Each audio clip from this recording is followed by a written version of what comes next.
Mas aí, quando você entende que ter educação financeira não é ser mão de vaca, e sim saber administrar o dinheiro que você tem e ter o equilíbrio, ao mesmo tempo que começa a ter maior tranquilidade por formar uma reserva de emergência e ter investimentos diversificados, você entendeu o que é pensar a médio e longo prazo. Mas não é tão simples assim. Como diz no livro A Transformação Total do Seu Dinheiro. Ninguém nasce sabendo ler e escrever, mas somos ensinados. Ninguém nasce sabendo dirigir, mas somos ensinados.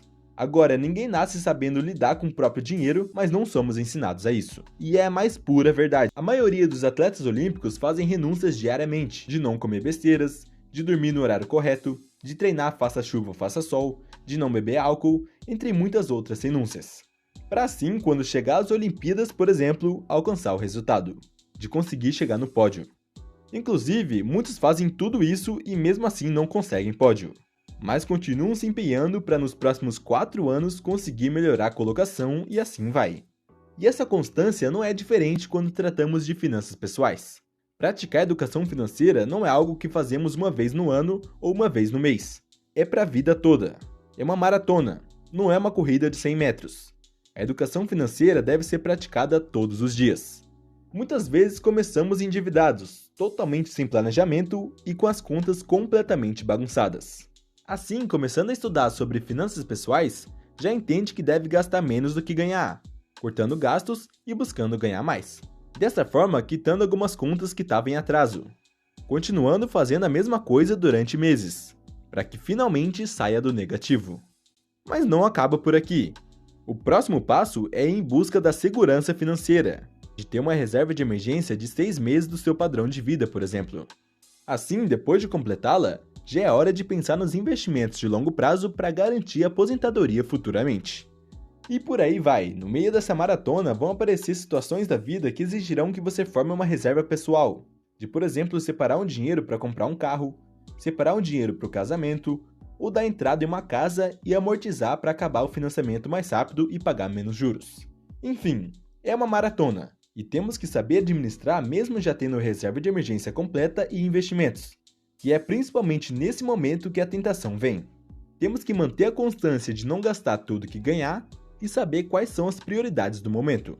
Porém, às vezes a pessoa começa a praticar educação financeira, mas continua querendo mostrar para os outros, falando sobre isso como se fosse superior. E é aí que entra o poder do silêncio nas finanças pessoais. É muito comum que assim que a pessoa começa a se inteirar sobre o mundo da educação financeira, se sinta melhor que os outros e comece a falar por aí. Eu já tenho reserva de emergência, tenho investimentos em fundos imobiliários e ações. A maioria das pessoas da minha idade só tem dívidas no cartão de crédito. E eu sei, é sim uma sensação muito boa estar com essa segurança financeira de ter reserva e investimentos. Porém, saiba viver de forma humilde e não saia por aí querendo falar para todo mundo que você tem milhares de reais investidos. Às vezes nos empolgamos e falamos sobre isso para pessoas que não estão interessadas no assunto. Porque é como todos nós sabemos, a maioria dos brasileiros se encontra em dívidas e gasta tudo que ganha mensalmente. Se você chegar e falar que tem nem que seja 10 mil reais na reserva de emergência para conhecidos do trabalho, para amigos ou familiares, já é motivo de inveja. E pior do que isso, muitos vão achar que você está nadando na grana e vão pedir dinheiro emprestado. É como diz também no livro A Transformação Total do Seu Dinheiro. Nunca empreste dinheiro para parente ou amigo.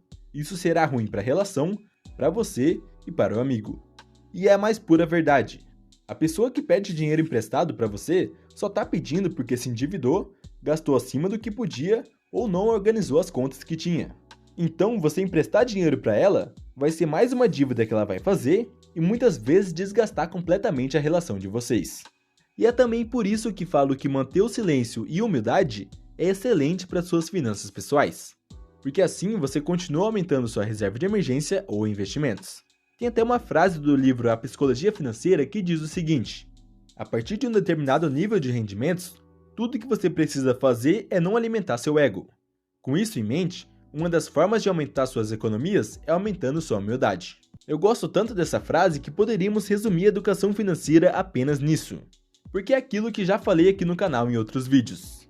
Que na maioria das vezes a pessoa começa a ganhar mais mensalmente, já procura também aumentar o padrão de vida na mesma medida. Já compra um carro financiado mais caro, já compra uma casa nova, começa a frequentar lugares mais caros e por aí vai. sem ter a humildade de viver um período da vida sem muitos luxos, com foco em aumentar seu patrimônio investido. Porque se você ganhava 3.000 e vivia com 3.000, caso passe a ganhar 7.000, consegue aumentar um pouco o padrão de vida e ainda investir uma boa quantia mensalmente. Que inclusive, ganhar mais tendo a ideia de investir mais mensalmente, faz seu patrimônio investido crescer muito mais rápido. Quando deixamos de gastar hoje para investir, pensando no amanhã, estamos comprando liberdade.